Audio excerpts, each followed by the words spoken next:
I've never done one of these best of the year so far videos because I always thought it would spoil the fun of year-end season. How very Grinch-tastic of me, I know. But since I'm more sporadic with what new albums I review now, I thought it might be fun to let you in on what I've been loving in 2024 so far.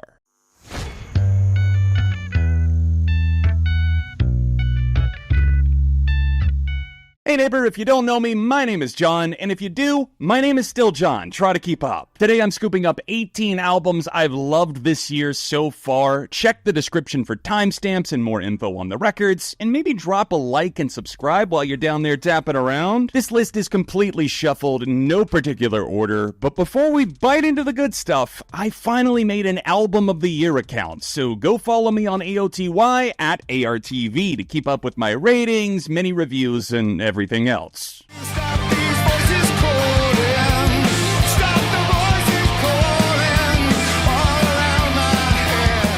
Pearl Jam shook the rust off of whatever they've been chained to for the past few decades that's kept them sounding more restrained and grounded. I definitely didn't hate their post-Backspacer records, but Dark Matter leaps off the page as their best work since Avocado. I really think Dark Matter belongs with the band's top-shelf material. I love the velocity of the instrumentation, Andrew Watt as a producer is a surprisingly good fit, the replayability of the songs, and the way Eddie Vedder packaged his lyrics somewhere between love and fear. I remember certain things, what I was wearing, the yellow dashes in the street. Misleading marketing and the cringy "welcome back to Trench" lyric in the opening single overcompensate aside, I'm pleasantly shocked at how strong Clancy is after a very mediocre album scaled and icy. Reuniting with producer Paul Meany was a big win. I love the elasticity as they lean into bombast without falling overboard one minute, then into subdued hooks and mellow flows the next, which, to be fair, I'm realizing as I say it out loud, that's kind of the typical T.O.P. formula, but I think they put a fresh enough spin on it to make it work really well.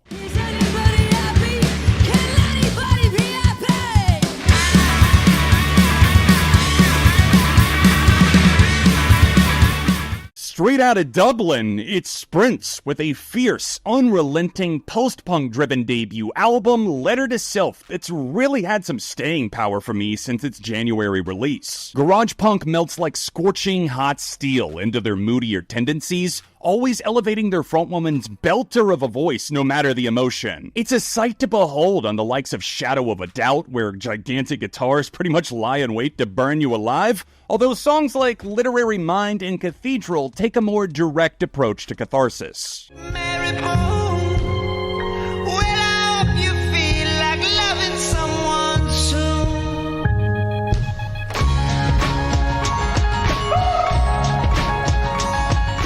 A masterclass in sound design, Vampire Weekend's fifth album, Only God Was Above Us, brought the band back into the fold for a record that's equally intelligent, evolved, and unforgettable. Rich storytelling weaves together a vision of 20th century New York, with everything from passing architectural references to the musical affectations featuring booming pianos, upright bass, beautiful brass, sensational percussion, and the guitars. Just, if you're not listening to this record, you're doing it wrong. Be with the peasants, so be with the low. Something is funny, you might be the joke. Homie, you ain't, you know where to go. Trying to get money, let's get it and go. Homie, your girl got a negative.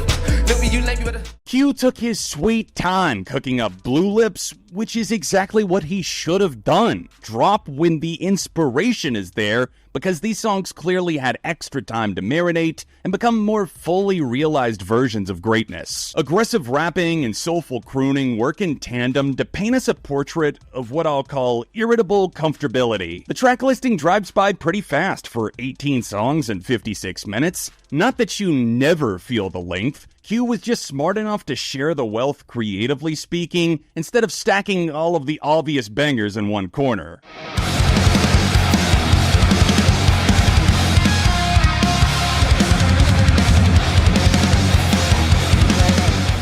Technicality, polish, and precision are words I sometimes use when pointing out what I see as flaws, but when it comes to the immense talents of Night Verses, they're accelerated compliments flying by like sparks. Every Sound Has a Color is the instrumental act's first full album in 6 years and their best work yet. It deserves your undivided attention because Night Verses are severely underappreciated despite their unthinkable skill level.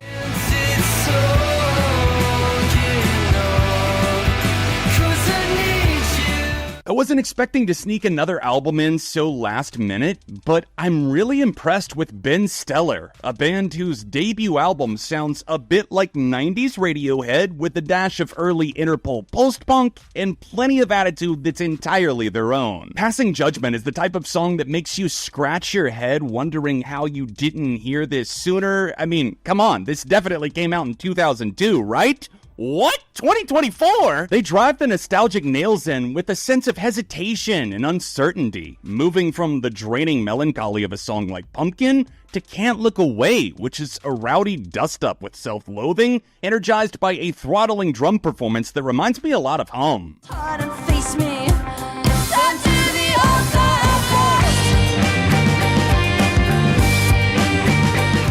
Living up to the hype is hard enough for any artist, but to combatively scale the hype mountain, dance at the peak like it's an elite rooftop club, then nonchalantly float back down like the card you wanted to play was up your sleeve the entire time? That's a hell of a party trick. Prelude to Ecstasy is delightfully and intentionally pompous, feasting on pretentiousness with a level of self-awareness and irony unlike anything I've heard thus far out of a Gen Z band. With multiple members contributing excellent vocals, ideas, and instrumentation, it's so easy to get lost in their world of alternative finesse, a place where morbid curiosity and a taste for the high life coexist in pitch-perfect harmony. And we talk about first kiss to the abyss. Hope they need a DJ somewhere in the afterlife. Everything continues to shoot freely from the hip, this time nailing a target that, to be fair, is relatively hard to miss, an entire ass mountain. There's something so unsettlingly on point about the concept of the album, the idea of a society endlessly digging to build a corporate mountain that serves as a metaphor for capitalism, and how everything it touches turns from gold to dust in due time. Jonathan Higgs is such an endearing singer and frontman. I love that with his bandmates, he's created an unshakable discography that just had a mountainhead of an album added to its repertoire.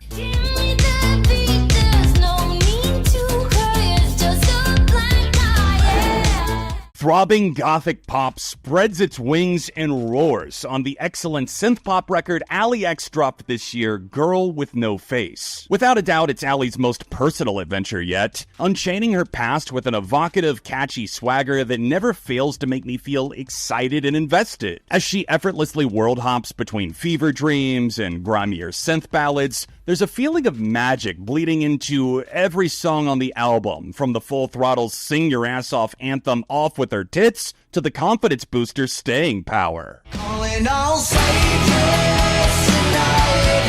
Make us all believers tonight. Surprise, surprise. Green Day and ARTV meeting again on the best list? I know, but listen, there's a first for everything, and this is the first time I've done a mid-year list in my 14 years on this unholy platform, so it's fitting that their 14th album just so happened to show up. Aging punk tastes like fine wine on Saviors, as the trio blasts through power chords that feel familiar, sure, but with this grave-digging bass and a rugged sense of self-awareness, it's able to set itself just far enough apart so that everything's not bleeding into the past.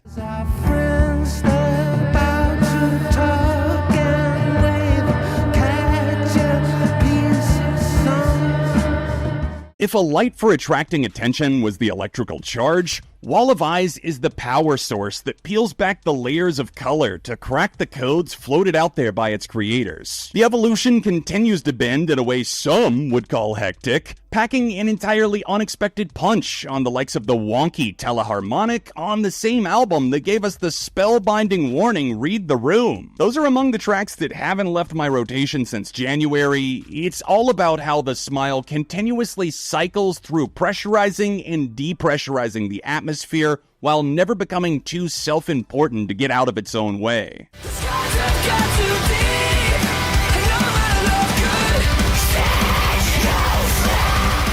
Bring Me the Horizon surprise dropped the second installment of their Posthuman series, and I honestly think that's the best way they could have brought this Frankenstein monster to life. Not monster as in bad, scary, stay away. More like balls-to-the-wall chaos that satisfyingly combines elements of heavy metal, alternative, hyperpop, EDM, and a whole lot of other crazy stuff that kinda has me wrapped around its finger. Finger?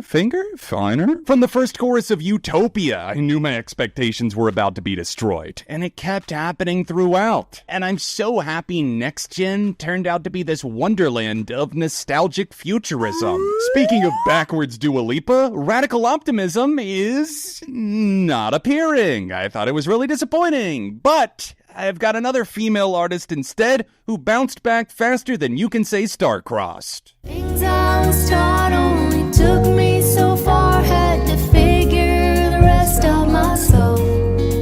Folksy country looks so good on Kacey Musgraves. This is one of the most talented voices in music today, and it doesn't hurt that she's also giving us Deeper Well, this beautiful collection of thoughts being untangled from a mostly content state of self-reflection. Some may find this album boring, but that completely misses the point. Beauty is often hiding in the small things, life's most underrated moments.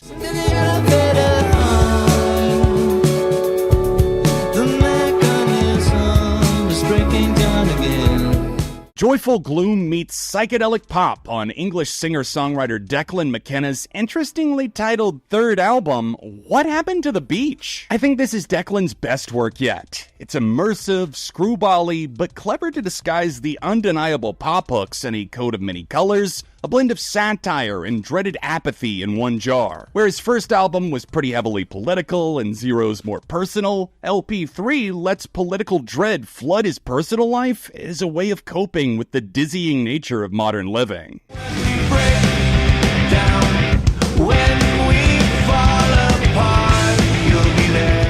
Tom DeLonge reunites with Blink, Matt Skiba returns to the trio, balance has restored itself and all is as it should be for ALKALINE Trio's punishingly good Blood, Hair, and Eyeballs. Versions of You is what made me believe the album might actually be great. It's Dan and Matt swapping vocals over an ominous punk groove, and while it remains tops for me, I think it does have some competition from other stellar cuts like the title track, Bad Time, and even Shake With Me.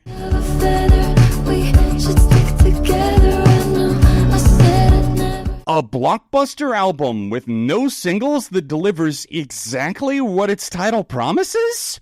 Unheard of! Billie Eilish's lean, mean, sad girl machine Hit Me Hard and Soft is her most creative, cohesive vision yet. She leans heavily on her brother Phineas's hypnotic production, not to discredit Billie's own growth that I am hearing vocally and lyrically, but it's most definitely the musical atmosphere powering the flight. Fans said they want 2015 Vince. Drop big fish, cuz been weak since. Damn, tell me how you really feel. First off, the Vince Staples show was so fucking good. It's on Netflix, please watch it. In second matter of business, Vince is officially gone Gambino mode with this tightrope walk he's doing between the screen and the speaker. Yeah, okay. Dark Times is the rapper's sixth album, providing a shadow of uncertainty with gloomy, emotive beats that fit like a glove to Vince's impactful words. Everything feels effortless, but not without effort, if that makes sense. Guest contributions are kept to a minimum, Vince stacks up bangers and ballads with menacing creativity, and the head-tripping production never really loosens its grip.